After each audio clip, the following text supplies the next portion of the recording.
그래서 독서는 중요합니다. 책을 읽고 어휘폭을 높이는 것이 나를 바꾸는 데 큰 도움이 됩니다. 이 더 많은 표현을 알게 되면 나의 미묘한 감정과 마음을 더 정확하게 표현할 수 있게 됩니다. 삶의 결을 바꾸는 데 있어서 이것만큼 직접적이고 근본적인 변화는 없습니다. 그 중에서도 고전은 가장 깊고 강한 효과를 가져줍니다. 비록 오래된 옛 문장으로 쓰여 있지만 그 안에는 깊고 풍부한 감정과 사회가 녹아 있습니다. 비슷한 공부를 수행하는 것보다 고전을 읽으며 나의 내면을 키우는 것이 훨씬 값입니다. 세계의 명시 또한 큰 울림을 줍니다. 주인공에서 개성 넘치는 시대를 천천히 미하다 보면 일상이 참 무너졌던 내 감성이 내 안에 잘 채워져서 것을 느낄 수 있습니다. 지금 알고는 있었지만 가장 믿기 마음이 않아서 단어들이 뚜렷한 이미지를 감각들을 가지고 내 안에 스며들기 시작합니다. 경애와 승고, 포효, 궁진, 물소리, 경전, 비슬기, 정정, 우리 것이 나뭇잎 등 이런 말들이 사사전 개념을 마치 내가 직접 경험한 감각처럼 다가오게 됩니다.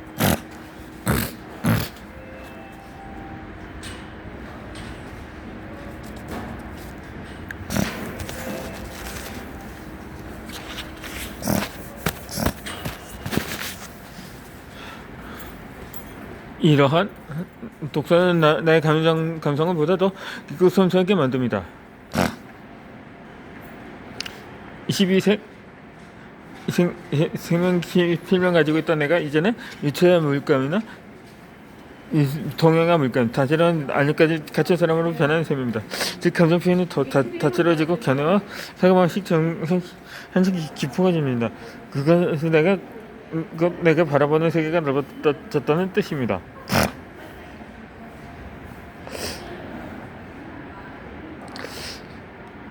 더 많은 안다는 것은 더 많은 생각을 가졌다는 뜻이다. 생각이 많아져서 우리도 넓은 가능성을 갖게 된다. 그것을 살아가는 데 있어 가장 강력한 무기가 된다.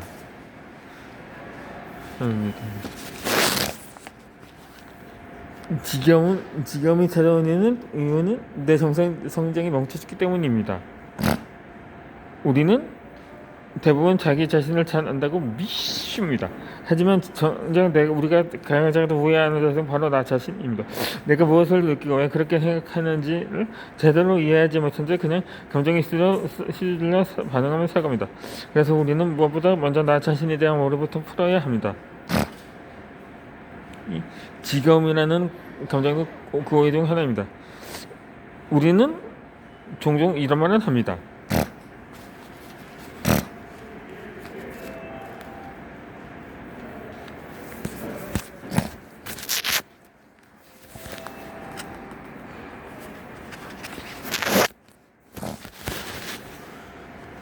이 일상이 지겹다, 이 사람이 지겹다, 도시가 지겹다, 심지어 3살 때까지 지겹다고 말할 느낄 때가 있습니다. 지겹다고 말하는 사람은 그 무엇인가가 늘 똑같고 변함이 없어서 그런 이유를 갖다 붙입니다. 그러나 그건 거짓말입니다. 지겹다는 건 자신들 똑같은 관점만 가지고 살았다는 증거입니다. 어떤 것, 누군가에 대해 같은 관점만 가지고 있으니 지겨울 수밖에 없습니다. 자신이 지겹다고 이야기하는 것을 자원하시며 바닥까지 자세히 들여다보지 않았던 것입니다. 부모가 아이를 키울 때 자식에게 지겨워지는 경우는 거의 없습니다. 왜일까요? 아이는 매일매일 성장하기 때문입니다. 이제는 뭘 알아듣던 말을 이해하고 오늘은 갑자기 키가 쑥 자랐을 때도 있습니다. 이처럼 아이는 끊임없이 변화하기 때문에 그 성장의 과정을 지켜보는 부모는 진리통이 없습니다. 말도 제대로 못하는 어린아이가 매일 같은 애니메이션을 보거나 매일 같은 동화를 듣고 지겨워하지 않는 이유도 마찬가지입니다. 아이는 매번 그 이야기에 대해 다른 부분에 집중합니다. 어느 날은 주인공의 말투에 또 어떤 날은 그 배경에 또 혹은 감정의 흐름에 주목합니다. 아이의 관심은 유동성장이며 그 안에 새로운 의미를 계속 발견해냅니다. 혼자 노는 시간도 마찬가지입니다. 어른 눈에는 단순히 놀이처럼 보일지 몰라도 아이에게는 생생한 세계를 탐험하는 순간입니다. 그래서 아이들은 복잡한 장난감보다 동그라미, 삼각형, 삼각형과 같은 단순한 형태를 구성된 장난감을 더 좋아합니다. 복잡한 형태는 기능이 많은 장난감은 상승의 여지를 줄이지만 그 단순한 장난감은 아이 스스로 상상할 수 있는 소문을 만들어내기 때문입니다. 아이들이 집 안에 있는 것 별것도 아닌 주방 도구 등은 신기한 장난감처럼만 아니지만 재미있어하는 이유도 바로 거기에 있습니다. 반면 어른들은 좀처럼 자신의 관점을 바꾸지 않습니다. 늘 같은 시각으로 같은 면만 바라보니 지겨울 수밖에 없는 것입니다.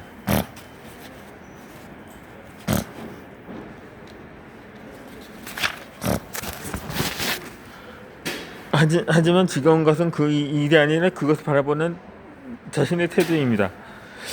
니체는 이렇게 말합니다. 지겨움은 자기 성장이 멈춰지 않다는 신호입니다. 사람들은 어떤 것을 더 이미 정확하지 않다는 느끼는 더 이상 정보를 받아들이고 하지 않습니다.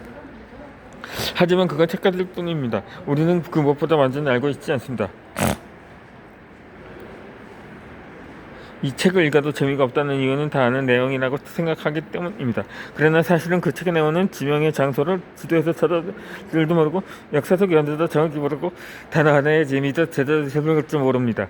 따라서 3년간의 책을 그냥 쑥 읽기만 했을 뿐이지 이해한 것은 아닙니다. 그러면서 우리는 책을 읽었다고 착각합니다. 이 사람들을 대할 때도 마찬가지입니다. 검을 보고 쉽게 판단하고 그 안을 들여다보려고 하지 않습니다. 그래서 저 사람은 재미없다거나 따분하다는 말이 쉽게 나옵니다. 하지만 안다는 것은 단순히 표면적인 정보를 아는 것이 아닙니다.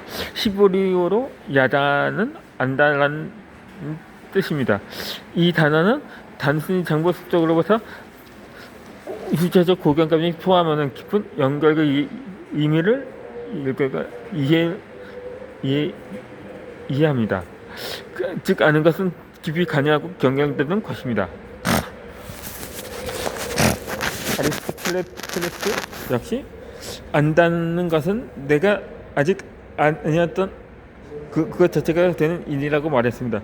우리가 책을 읽고 감동하거나 드라마를 보거나 눈물을 흘리는 것도 그 안에 인물과 상황에 감정적인 정적으로 깊이 들어갔기 때문입니다.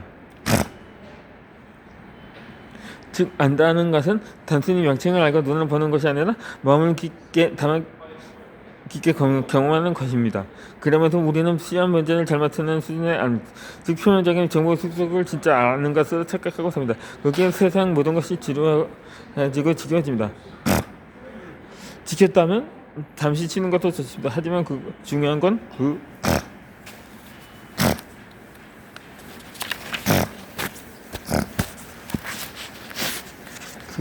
그 지겨움의 벽 앞을 멈추는 것이 아니라 그나마로 한 걸음 더 나아가는 일입니다. 지겨움을 느끼는 그 순간이야말로 시야를 넓히고 관점을 전환할 수 있는 기회입니다.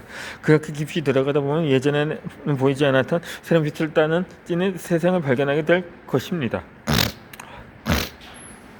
이 손에 넣은 것이 익숙해지면 질린다고 합니다. 하지만 사실 그건 다 자신의 질린 것입니다. 손에 넣은 것이 내 안에서 변화하지 않고 그것을 바라보는 나 역시 성장하지 않은 지금을 찾아오는 것입니다. 성장하는 사람은 늘 자신이 늘 새로워지기 때문에 늘 똑같은 것을 가지고 있어도 조금도 질리지 않습니다. 즐거운 지식의 본문입니다. 인생이라는 여행을 마음껏 맛봅시다. 이 니체는 평범한 인생 궤도를 따라 살아가는 인물이 아니었습니다. 젊은 나이에 제학교로서로 유명되어 학문의 길을 걷기 시작하지만 산뜻을 무릎에 건강학으로 인해 고유 수준이 내려놓았습니다. 이후에는 10년 동안 맞춰 전기기관차를 타고 이탈리아와 스위스, 프랑스 곳곳으로 여행을 다녔습니다. 여행지의 숙소에서는 램프 불빛 아래에서 수많은 원과 편지를 써내려갔고 낯선 이들을 만나 그들을 관찰하며 깊은 감정을 느꼈습니다. 외국의 도시를 홀로 고시며 의지할 곳 없는 상황 속에서도 묵묵히 하루하루 살아갔습니다. 호텔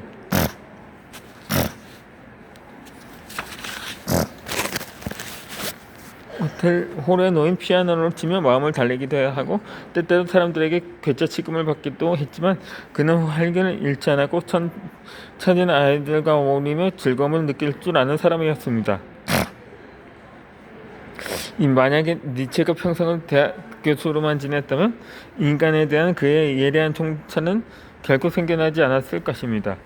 그는 여러 나라를 여행하면서 다양한 계층의 사람들을 관찰하고 그들과 대화하면서 인간의 행동을 깊이 들여다보았습니다. 바로 이러한 경험이 그간의 독특한 인간 철학을 만드는 바탕이 되었습니다. 니체에게 세상은 결코 익숙하거나 따분한 것이 아니었습니다. 늘 아이처럼 새로운 눈으로 사람과 사물, 풍경을 바라봤고 세상을 여행자의 시선으로 경험했습니다. 그는 인생을 하나의 여행에 비유하면서 사람들의 삶의 태도를 5가지 유형으로 나누었습니다. 첫째로 아무 목적 없이 그저 막연하게 여행하는 사람입니다. 이었습니다. 두 번째는 관광지만 둘러보며 잠시 즐거움에 만족하는 사람이었습니다. 세 번째는 한 지역의 고유문화를 직접 체험해보는 사람입니다. 네 번째는 그 체험을 천천히 곱씹으며 자신이 피해 살로 만드는 사람입니다. 그리고 만약 다섯 번째는 그의 피해 살이 체험을 일상 속에서 실천하며 살아가는 사람입니다.